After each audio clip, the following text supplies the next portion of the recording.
Hey everyone, it's been a spectacular week. I had my birthday, I had a party with a bunch of my friends, got a chance to read a little bit, got a chance to work on some really cool music projects I wanted to talk about. Hey everyone, I'm Nikhil with Shelf Esteem, and this is the Weekly Reading Roundup for the week ending September 1st, 2025.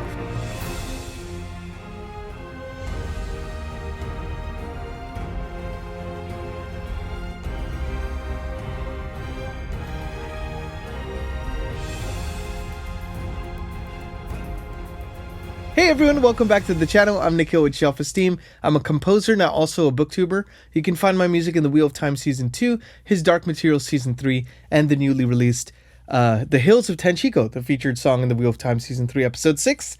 And it's weekly reading roundup time, one of my favorite times of the week because we get to take stock all together as a community and chat about what we're reading, what we're going to read, what is on our insatiably long TBR. And so if you like this kind of video, please like and subscribe, hit the notification bell, watch it to the end if you can, even if it's on mute. It always helps the algorithm gods, and enjoy this little shot of Pepper as she jumps off and creates havoc elsewhere. And let's jump on into the books. So the first one I want to talk about is a book that I finished, and I was only about halfway through, so I feel like this was kind of a feat because these books are slower.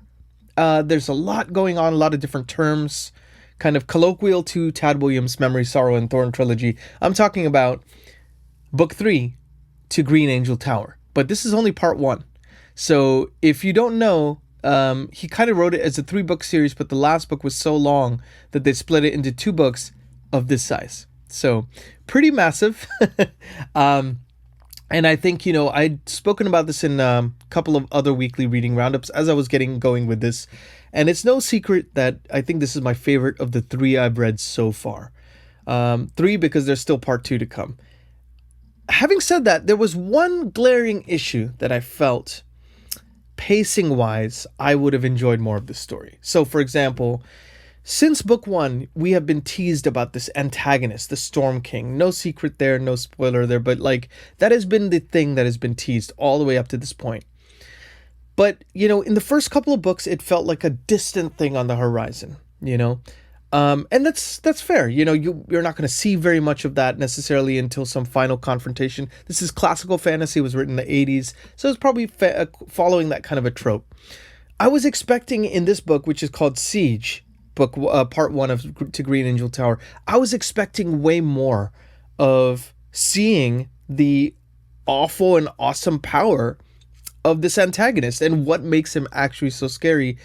We did get some great battle sequences, some specific arcs that were like, wow, some big things happen in this book, some pretty legendary things, but we don't see enough of that antagonist that we've been promised so much about. So I guess what I'm trying to say is that's fine if he wants to keep it for part 2, but there's so much to wrap up between the end of part 1 and the end of part 2. I kind of don't understand how he's going to do it in 550 pages or whatever that last book is. So that's my only gripe about it, is the pacing there. I would have liked to see a little bit more of the horrors that we've been promised in this book. But that's okay. I mean, having said that, it's still my favorite of the 3 because the other aspects of this book are freaking amazing. Like Miriamel's story and Kadrak, I feel like although you could see where George R. R. Martin got some of his influences with a Sansa character or somebody like that, it feels still very different, and Kadrak, I don't know if that's the way you pronounce it, but his story arc is so different than what you would expect, at least up until this point.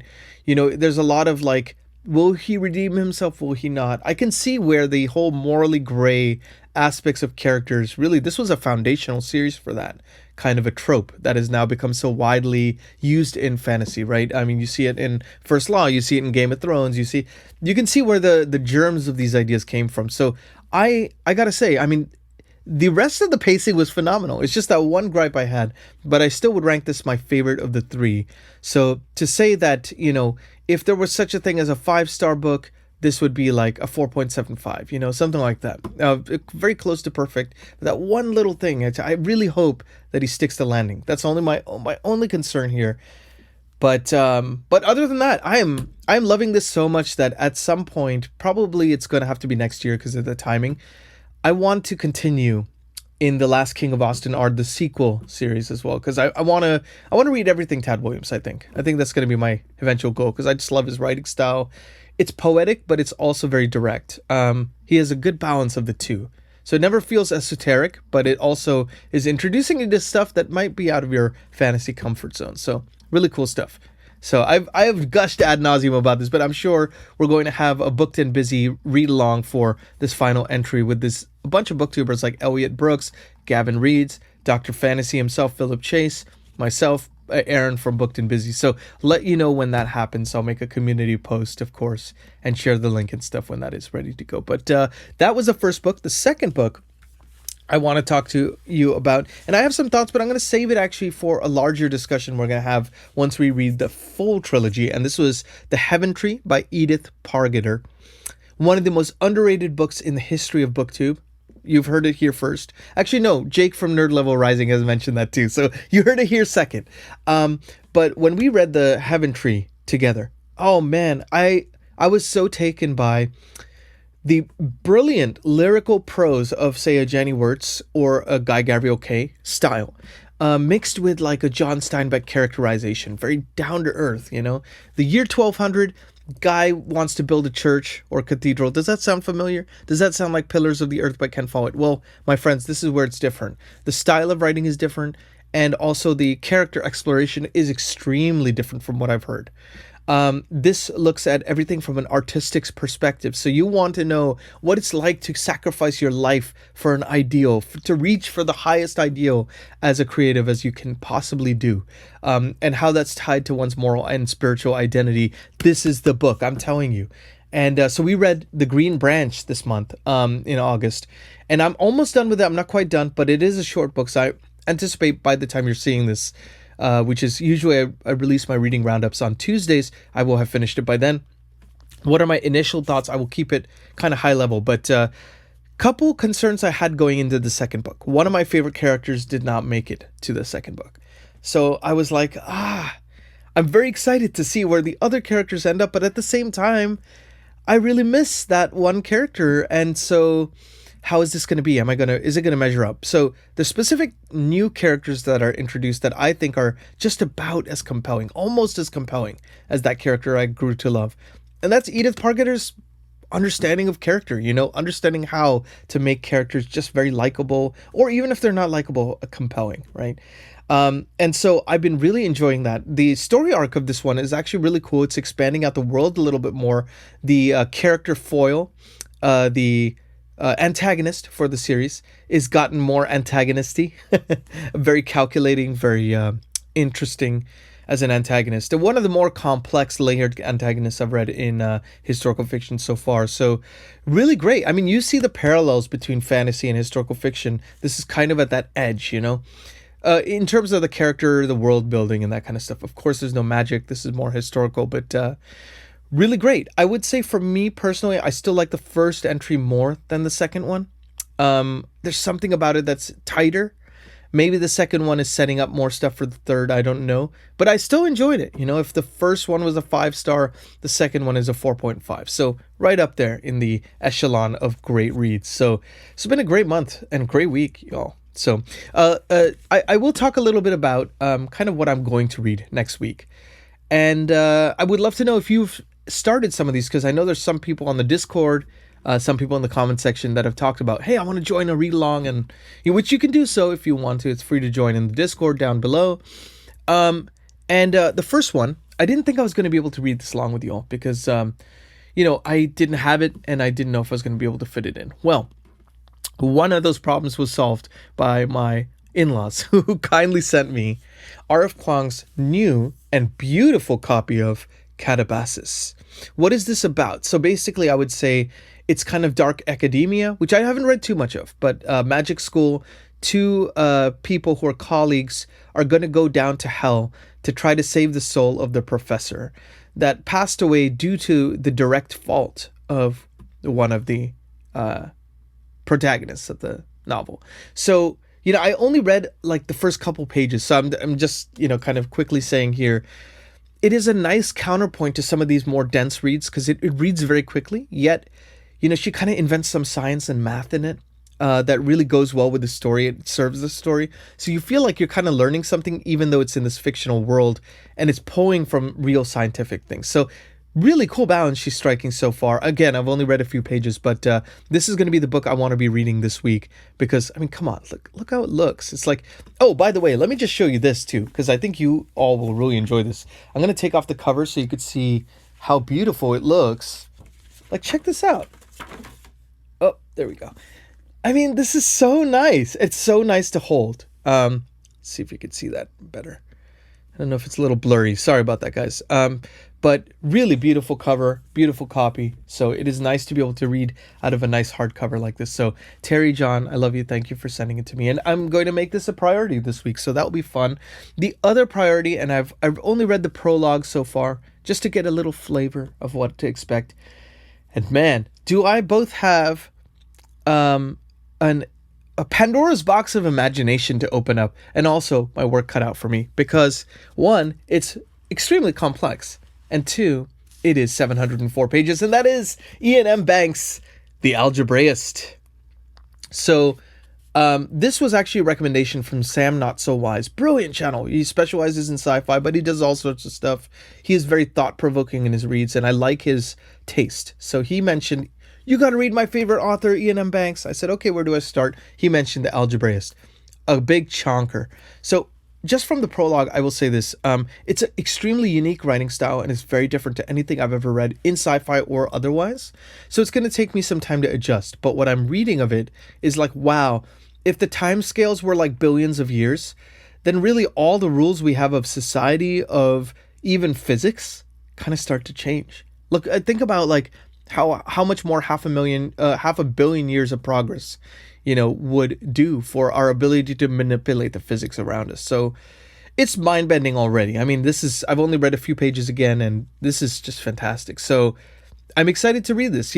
I feel like sometimes I feel like a broken record. I feel like I'm saying everything is fantastic all the time, but I will say, like, maybe I've just been lucky, and I also am very lucky to have a wonderful community like you all who just happen to have great tastes. And when you recommend stuff or you suggest a read along, we just end up having a great time together. So there's very few reads that I actively dislike this year, and I have you to thank for it. So thank you, and I hope I can continue to pay it forward. Let's talk a little bit about the channel. So I released 3 videos this week. My weekly reading roundup, like I mentioned. I also did my September TBR video.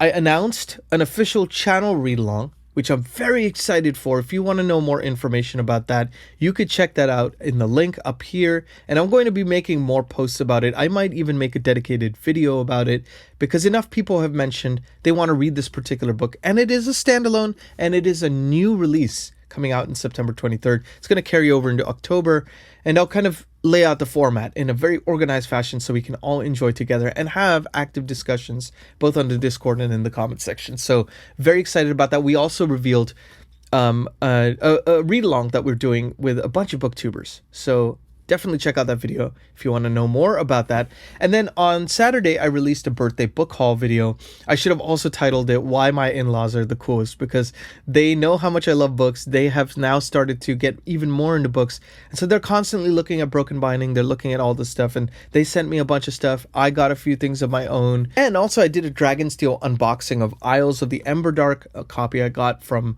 the Kickstarter I'd invested in. So it was fun. If you want to check that out, you can check that out up here as well. So let's talk a little bit about what I'm going to put on the channel this week. Tuesday, reading roundup, of course, business as usual.